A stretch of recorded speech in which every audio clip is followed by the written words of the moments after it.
네, 미국이 일본산 수입품에 대한 상호 관세를 15%로 낮추는 협상을 타결지었죠. 이어서 유럽연합 EU와도 15% 관세를 부과하는 무역 합의에 근접했다고 합니다. 미국의 요구를 비교적 충실하게 수용한 국가들의 상호 관세 15%가 표준이 된 것처럼 보이는데 우리는 15%를 얻어내기 위해 무엇을 줘야 할까요? 두 분과 얘기 나눠보겠습니다. 최석영 법무법인 광장 고문, 허준영 서강대 경제학과 교수 나오셨습니다. 어서 오십시오. 네. 안녕하십니까. 안녕하십니까.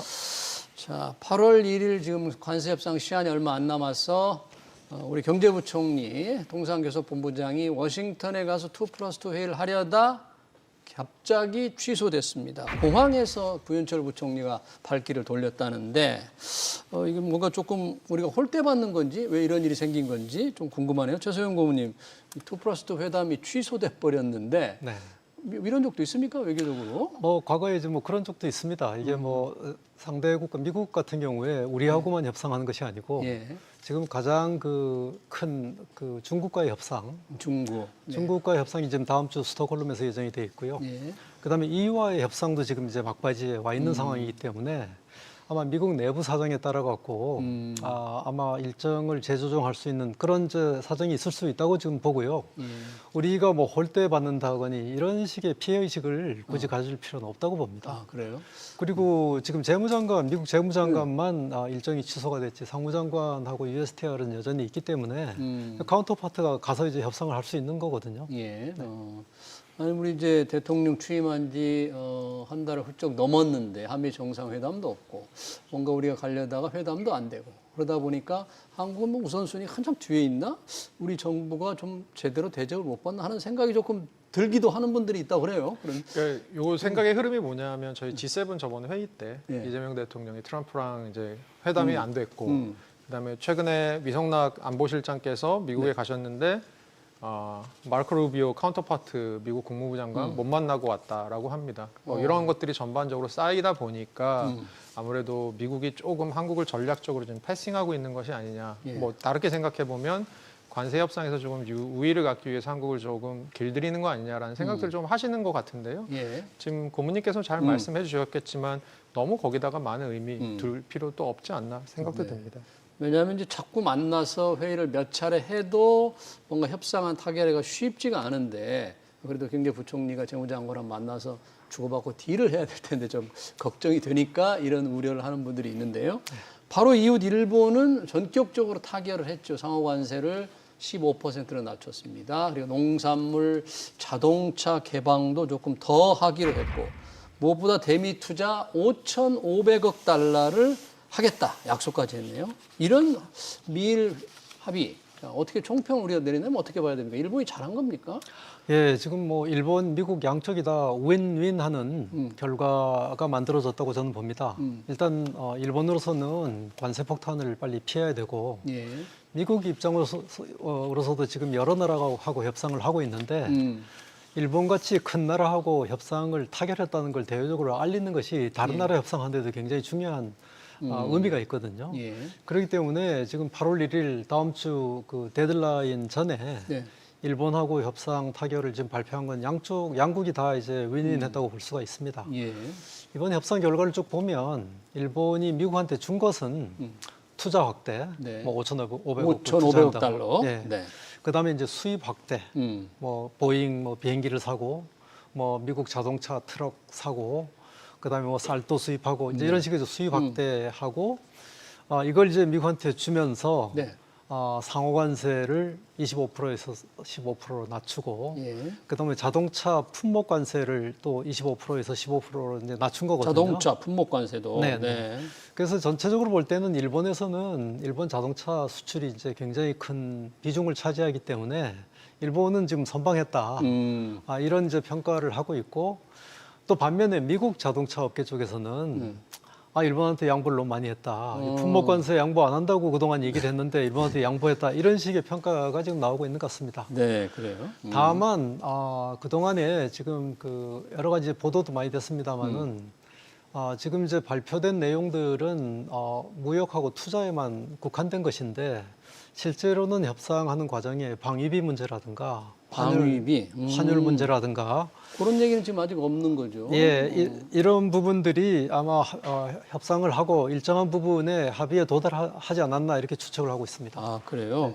좀 여러 가지 부분을 말씀을 해주셨는데 우리가 좀 관심을 갖는 것은 미일 합의가 우리하고 산업 구조도 비슷하고 뭐 대미 무역 흑자도 비슷하기 때문에 결국은 미국의 요구가 일본에 대한 요구가 우리 요구 아니냐. 그런데 우리가 줄 게 일본은 지금 쌀, 농산물 우리가 굉장히 민감하게 지금 생각하는 분야인데 일본이 쌀 특정 농산물 개방을 조금 더 하기로 한 거는 일본은 그럴 여유가 또 있는 겁니까? 쌀을 좀 더 열어줄 수 있는 상황이? 네, 아무래도 쌀 같은 경우는 우리나라가 그 저율 관세를 일정 쿼터를 하고 있습니다. 우리는요? 5개 국가에서는 예를 들어 미국하고 중국, 베트남 포함해서 5개 국가에 대해서는 1년에 41만 톤 정도까지는 관세를 굉장히 낮춰서 수출하고요. 예. 나머지 초과분에 대해서는 관세율을 500% 넘게 매겨서 우리가요? 국내 산업을 네. 또 보호하는 정책도 한편으로 하고 있고요. 네. 근데 이게 문제가 뭐냐면 나라별로 쿼터가 딱 정해져 있습니다.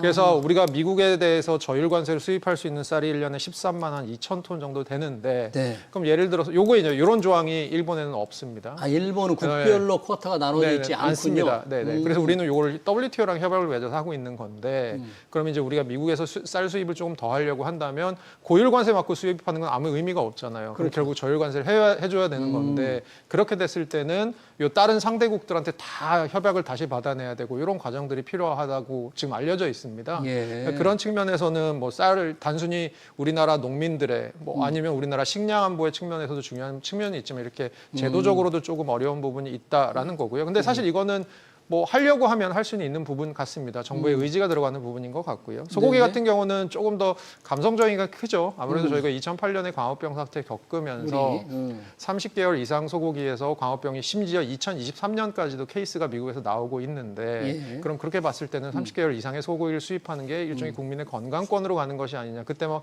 굉장히 많은 분들이 또 길거리로 나오셔서 그럼요. 시위도 하시고 뭐, 했던 기억이 네. 있지 않습니까? MB 정부가 거의 근데 이제 흔들고 30개월 이상 같은 경우는 저도 조금 알아보니까 요거 구이용으로 많이 쓰지는 않고요. 미국 내에서도 30개월 이상 소고기는 보통 패티를 만드는 가공육으로 많이 쓴다고는 합니다. 그런 측면에서는 가공육으로 쓰면 사실 구이용보다는 조금 더 몇 개월, 원령 몇 개월 된 건지가 좀 티가 덜 나고요. 아무래도 오래된 소고기다 보니까 뭐 냄새가 날 수도 있고 그래서 그렇게 처리를 한다고 하는데요. 지금 그런 측면에서 우리나라 뭐 가공육 시장 같은 경우는 조금 위협을 받을 수 있는 부분도 실제적으로 있을 수 있을 것 같습니다. 네, 지금 이제 일본의 합의 과정에서 쌀과 일부 농산물을 수입을 하니까 우리의 경우에는 쌀, 문제가 된 30개월 이상의 소고기에 대한 개방 압력이 미국이 강할 경우 어떻게 할 거냐? 지금 그 부분에 대해서 이제 허 교수님이 이제 일반 정리를 해주셨는데 우선 정부는 그 두 부분은 방어하겠다는 입장인데 방어를 하다가 다른 부분을 더 양보를 해야 될지도 모르는데 이 두 부분은 정말 우리가 꼭 지켜야 되는 그런 뭐 사수해야 되는 그런 선입니까? 쌀과 30개월 이상 소고기는? 네, 일단 이제 어떤 정치적 민감성 이런 것이 이제 크기 때문에 일단 정부 쪽에서 이제 방어를 할 수밖에 없는 상황이고요. 그리고 이제 쌀하고 쇠고기 이외에도 다른 농산물 수입을 할 때 우리가 이제 뭐 가장 합리적이라고 할 수 없는 그 신축성을 보일 수도 있는 부분이 일부 있다고 저는 봅니다. 뭘까요, 그런 부분? 예를 들어서 우리가 이제 외국의 과일 같은 걸 수입을 할 때, 과일. 우리가 이제 국내에서 이게 관세 문제가 아니고 예. 검역 기준을 굉장히 까다롭게 적용을 할 수 있습니다. 예, 우리나라 같은 경우에는 소위 말해서 이제 수입할 때 그 위험 평가 8단계라 그래서 위험한지 않은 예를 들어서 외국의 과일 수입할 때 이것이 이제 병충해가 같이 들어와서 전염 효과가 생길 우려가 있는지에 대한 평가를 8단계를 거쳐서 하는데 우리나라가 네. 예를 들어서 지금 미국 같은 경우에 지금 사과 수출을 하겠다고 의사를 표시한 지 한 30-40년 됐는데 아직도 그 평가가 안 끝나 있다고 하는 게 30-40년 동안에 지금 평가를 하고 있는 거예요. 네, 그런 부분은 일부 이제 전문가들 사이에서는 너무 과도한 부분이 아니냐. 농가를 의식해서 이게 지금 안 하는 거네요. 당연히 그렇습니다. 네. 이게 농가가 안고 있는 어떤 민감성 때문에 그걸 이제 평가가 이제 지연이 되고 있는 상황인데 과연 그것이 합리적이냐 이런 이제 분석이 있을 수가 있습니다. 예, 그런 부분들을 조금 우리가 검역 기준을 비관세 장벽을 조금 낮춰서 수입을 하면 네. 때에다 계절에 따라서 과일 가격도 올라서 비싸서 사 먹지도 못하는데 그렇습니다. 소비자들은 좀 괜찮을 것 같은데요. 네, 그렇습니다. 이게 항상 이게 우리 무역할 때 보면 생산자는 단합이 돼 있지만 소비자는 분열이 돼 있기 때문에 소비자의 목소리가 크게 이제 전달이 못 되는 그런 이제 문제가 있습니다. 네. 자, 미일 관세 잠깐 언급을 해주셨는데 농산물 외에도 지금 자동차 부분이 일본이 15%가 됐습니다. 품목별 관세는 정말 처음에는 뭐 협상 대상이 아니라고 했는데 우리가 만약에 15%보다 높게 되면 우리도 자동차가 반도체에서 대미 수출 주력 품목이잖아요. 수출에 큰 타격이 올 수도 있을 것 같은데 이 부분 참 심각한 것 같아요. 네, 맞습니다. 일본 같은 경우는 대미 수출 가장 최근 숫자를 보니까 대미 수출의 한 28%가 자동차고요. 거의 첫 번째네요. 첫 번째 일뿐만 아니고 4분의 1이 넘습니다. 4분의 1을. 네, 우리도 대미 수출의 1위 품목이 자동차고 그리고 거의 한 25% 약간 상회하는 것 같습니다. 예. 그랬을 때 지금 두 가지 정도 저는 이슈가 있을 것 같은데요. 하나는 지금 앵커께서 지적해 주신 것처럼 우리나라의 관세가 상대적으로 일본 자동차 업계보다 높게 되면 가격 경쟁력 측면에서 분명히 문제가 있을 수 있을 것 같고요. 예를 들어서 계산을 해보면 관세율이 뭐 몇 퍼센트 차이만 나더라도 네. 미국 소비자들이 살 때 한 3, 4천 달러 차이가 난단 말이죠. 제네시스를 살지 아니면 렉서스를 살지 사이에서 네. 3, 4천 달러 차이가 나면 네. 사실 소비자들이 충분히 마음을 돌릴 가능성도 있고요. 예. 두 번째는 미국 투자인데요. 예. 우리나라 자동차 업계가 다른 나라 경쟁한 5개사, 폭스바겐이나 토요타나 혼다 등에 비교해서 국내 생산 물량이 많습니다. 국내 생산에서 미국 수출하는 물량이 많습니다. 우리나라가요. 물론 얼마 전에 현대자동차가 미국의 메가팩토리를 증설하고 루이지애나에다가 제철소 건설하겠다라고 대규모 투자 약속을 하긴 했습니다만 예. 그게 이제 향후에 이행되는데 뭐 5년, 10년 시간이 걸리고요. 예. 그 와중에 미국 입장에서 봤을 때는 한국은 왜 이렇게 미국 내에서 생산 딴 나라보다 덜 하고 왜 자꾸 자기네 나라에서 만들어서 보내는 거야? 라고 생각할 건덕지가 분명히 있는 부분이 있습니다. 그런 측면에서 저희가 약간 어려운 부분이 있습니다. 그러니까요. 우리가 조금 몰리는 일본은 자동차 관세를 15%로 낮췄는데 만약에 15%보다 낮아지지 않으면 당장 우리 현대차, 기아차 상당히 문제가 될 것 같아요. 그렇습니다. 이게 뭐 가격 경쟁력 측면뿐만이 아니라 지금 일본하고 우리하고 이제 차이점이 뭔가 하면 미국에 대해서 우리는 FTA 협정을 맺고 있는 나라입니다. 그렇죠. 그러니까 현재는 사실은 관세가 영인 상태거든요. 제로인 상태인데 여기인데 그렇기 때문에 일본보다 더 불리한 나중에 합의 결과가 나왔다. 이렇게 되면 FTA 체결국인 우리나라가 더 불리한 대우를 받았다고 하는 건 우리가 이제 받아들이기가 어렵죠, 이제. 그러면 자동차 관세도 일본이 지금 15%인데 네. 우리는 그보다 좀 더 낮게 해야 제대로 제 역할을 협상을 잘했다 보는 거예요? 그렇습니다. 일본은 지금 미국에 자동차 수출할 때 2.5% 관세를 내고요. 이미 2.5 기본 관세가 있고. 네, 그리고 자동차 부품 4% 관세를 일본은 지금 물고 있는 상태고 우리는 안 물고 있는 상태거든요. 그러니까 적어도 우리가 자동차에 대해서는 일본보다 2.5% 낮게 합의가 돼야지 동등한 대우를 받았다고 보는 거죠. 지금 자동차도 그렇지만 일본 미일 합의에서 잘 나오지는 않았습니다만 철강 같은 경우는 알루미늄 지금 50% 분으로 관세잖아요. 네. 우리는 철강 대미 수출이 많으니까 만약에 이 부분 낮추지 못하면 철강 회사들도 큰 타격이 있을 것 같아요. 철강은 지금 일본하고 협상하는데 전혀 언급이 안 돼 있습니다. 별로 알려지지 않더라고요. 그래서 지금 일설에 의하면 지금 일본이 그 US 스틸 인수하는 걸 트럼프가 이제 승인을 해줬기 때문에 철강 부분에 대해 갖고는 일본이 더 이상 요구를 안 했다 뭐 이런 얘기도 있습니다만은 철강은 자동차도 마찬가지지만 사실 미국 시장에서 한국, 일본, EU가 굉장히 심하게 이제 경쟁을 하는 품목입니다. 그렇기 때문에 특정 국가에 대해서만 그걸 인하를 하게 되면 다른 경쟁 국가가 그냥 있을 수가 없습니다. 그래서 지금 아마 철강 문제는 글쎄 지금 일본하고 협상에서 안 다뤄졌다 그러면 우리하고 협상에서도 미국이 신축성을 우리한테만 보일 이유가 없을 가능성이 우리한테만 50%를 낮출 가능성이 없다고 봅니다. 떨어져 보인다. 그런데 우리는 미국의 철강 수출을 더 많이 하는 편이잖아요. 상대적으로 일본보다. 아닙니다. 아니에요? 그렇지 않습니다. 지금 비슷합니다. 비슷해요? 예. 다만 UST를 인수했으니까 이번에 뭐 그냥 넘어갔지만. 예, 그렇게 되지 않았나 추측을 하고 있습니다. 네, 이게 참 시간은 얼마 남지 않았고 미국의 요구는 큰데 이번에 보니까 미국과 일본 간에 그 알래스카 가스전 개발에 협력 투자 회사를 세우기로 했던데 이 부분은 늘 우리한테도 요구했던 건데 우리도 그러면 이 요구를 받아서 함께 해야 될까요? 저는 개인적으로 이번 일본하고 미국 사이의 딜을 보고 두 가지 때문에 놀랐는데요. 어떤 거요? 첫째는 자동차 관세 낮추면서 커터 안 붙였다. 물량에 대한 제한 없이 제한 없이 예, 같은 15% 겁니까? 해줬다라는 게 정말 놀라웠고요. 어. 왜냐하면 영국에 대해서도 10% 관세해줄 때 자동차에 대해서 관세 면제해주면서도 쿼터를 붙였거든요. 예. 그러니까 그런 측면에서 저는 조금 놀란 부분이 하나 있고요.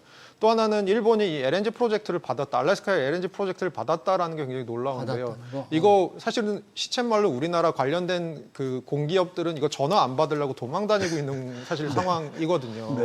그러니까 그만큼 채산성이 안 나오는 부분인데 뭐 왜 안 나오는지는 뻔하죠. 북쪽에 제일 추운 1년에 한 달 열리는 프로도베이라는 항구에서 파이프를 꽂아갖고 네. 그 파이프를 남쪽에 있는 데까지 앵커리지 근처까지 1,300km를 끌고 내려와야 되는데 여기가 환경보호구역인데다가 키 2m 넘는 술록이 다닙니다. 그 얘네들을 방해 안 되게 하려면 높이가 3m 정도 돼야 돼요. 네. 파이프라인이. 그러면 오. 이렇게 되면 채산성 딱 안 나오는 느낌이 드시잖아요. 드는데 일본은 그걸 받았다. 일본이 받았다는 게 저는 굉장히 놀랍더라고요, 사실.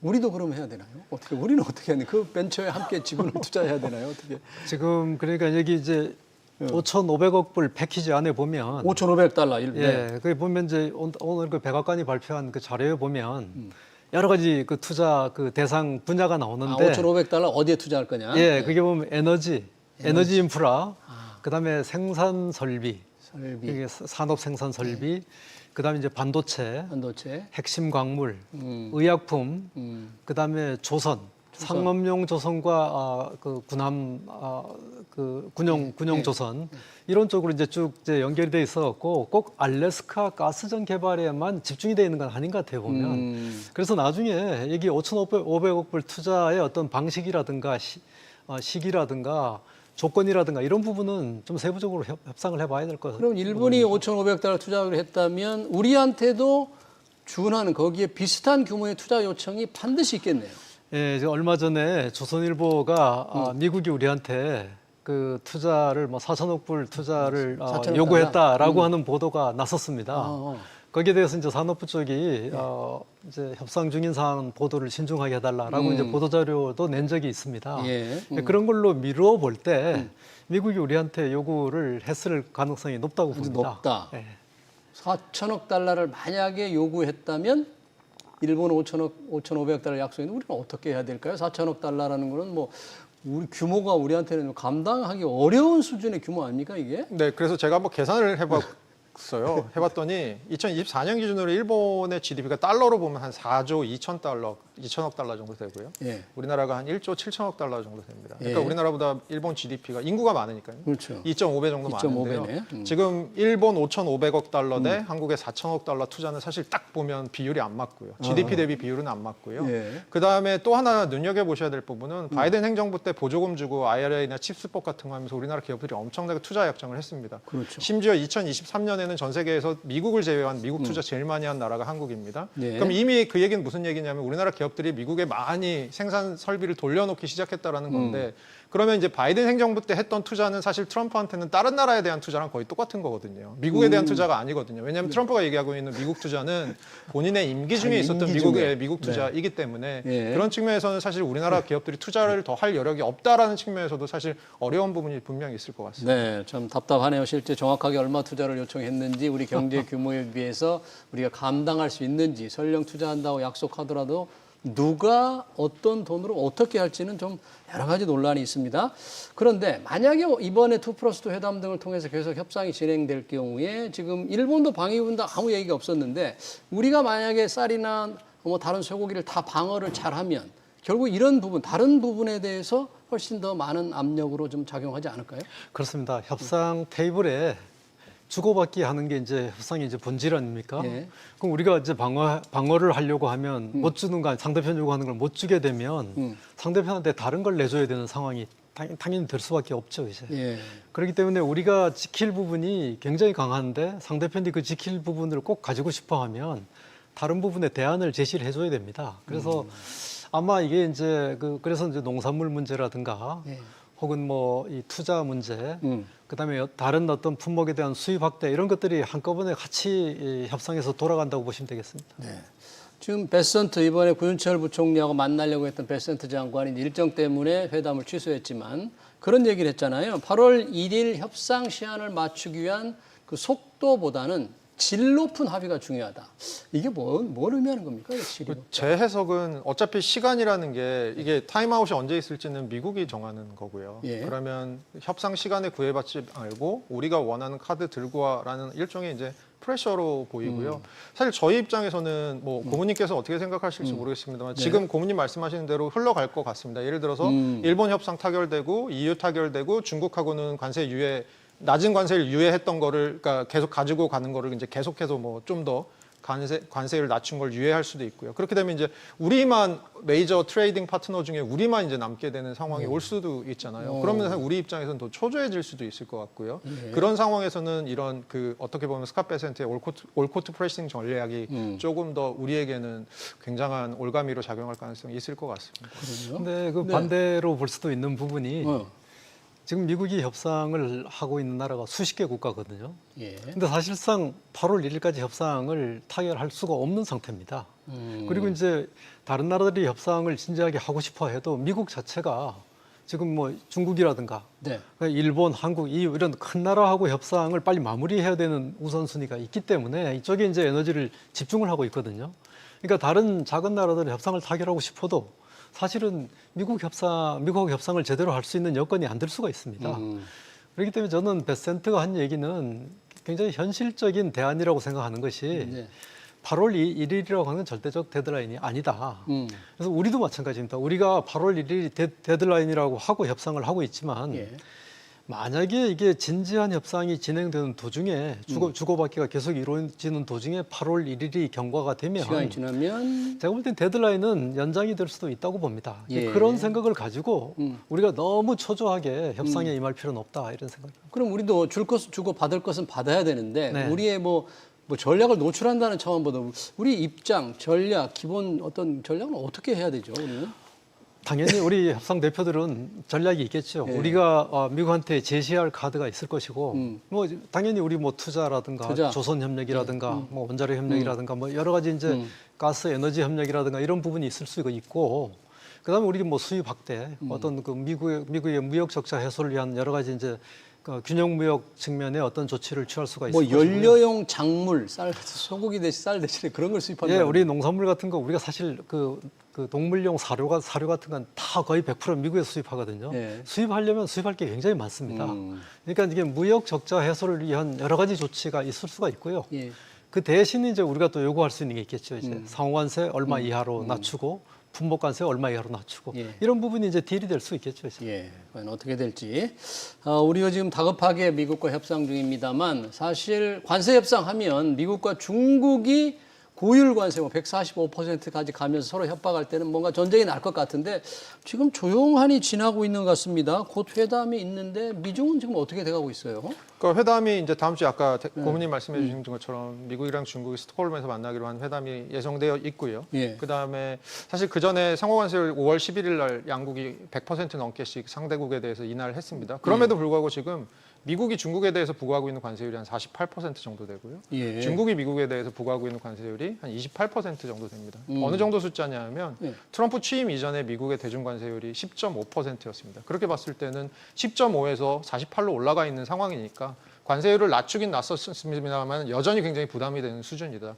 그래서 중국 내에서 지금 벌어지고 있는 얘기들을 좀 들어보니까 공산품들 수출하는 것들을 수출선을 약간 동남아시아 쪽으로 돌리고 있고요. 그러다가도 안 되면 중국 내에서 조금 가격을 덤핑해서 파는 식으로 이런 식으로 해서 팔고 있다고 합니다. 그러니까 한마디로 중국 경제 내에서도 지금 조금씩 관세 부작용들이 나타나기는 시작하는 것 같기는 합니다. 그럼에도 불구하고 미국이 사실 중국에 대해서 히토리 수출 통제 같은 거 풀어줘라고 하면서 관세 저번에 굉장히 낮춘 경험이 있잖아요.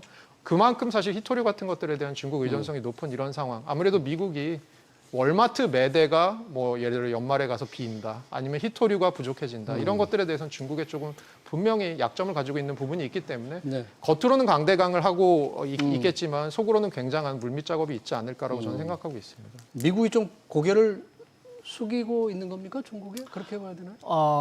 어떤 면에서 볼 때는 양쪽이 서로 이제 치고받고 하는 네, 이런 상황이고 결국은 이제 미국에 대항해 갖고 보복 조치를 취할 수 있는 나라는 중국밖에 없지 않습니까? 중국밖에 없습니다. 네, 중국은 이제 그런 어떤 지렛대를 가지고 있는 상황이고 예. 그래서 이번에 이제 미중 간의 막 이제 격렬하게 이제 서로 대립하다가 타협을 어느 정도 하면서 주고받기 한 것이 중국의 어떤 히토류 수출 통제, 그다음 미국 반도체하고 첨단 기술 수출 통제 이 부분을 서로 맞바꾸기를 했단 말이에요. 예. 근데 이것이 전부가 아니고 중국이 이제 대미 그 무역 흑자 축소를 하기 위한 여러 가지 어떤 수입 확대라든가 이런 다른 조치들이 많이 나올 겁니다 앞으로.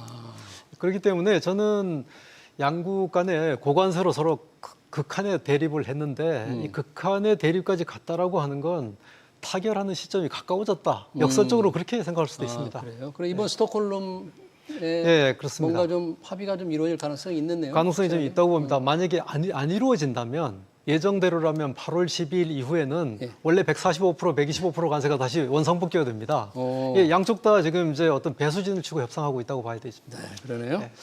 마지막으로 허준영 교수님, 지금 트럼프 관세 여튼 뭔가 뭐 잘 진행되는 것 같지만 불확실성 이런 상황에서 뉴욕 증시 좋고 우리 증시 좋고 관세 영향이 별게 없는 거예요. 투자자들이 조금 너무 이 관세를 과소평가하고 있는 거 아닙니까 이거? 뭐 생각을 해보면 지금 그만큼 미국 경제 펀더멘털이 받쳐주고 있고 뭐 네. 이번 달 미국 CPI가 약간 튀기는 했습니다만 어쨌든 관세의 영향이 아직까지는 그렇게 크지 않은 상황에서 여전히 미국 경제가 뭐 펀더멘털이 나쁘지 않은 부분이 있으니까 그리고 더군다나 AI 기업들, M7 뭐 전반적으로 굉장히 기업들 실적이 잘 나오고 있는 상황이니까 뭐 예. 미국은 그렇게 이해가 되고요. 예. 우리나라 같은 경우는 신정부가 들어오고 재정 정책 적극적으로 하겠다. 그다음에 주주 친화적인 정책으로 코리아 디스카운트 해결 뭐 이런 것들이 벌어지고 있는 부분이 더 크지 않을까. 그럼에도 불구하고 저 시장은 끊임없이 관세에 대해서 힐끗힐끗 바라보면서 걱정은 하고 있는 상황이다라고 생각하고 있고요. 네, 알겠습니다. 미일 관세 협상 타결에 이어서 시한이 촉박한 미국과 한국의 관세 협상 관련 얘기 여기서 마치겠습니다. 지금 최석영 법무법인 광장 고문, 허준영 서강대 경제학과 교수였습니다. 고맙습니다. 수고하셨습니다.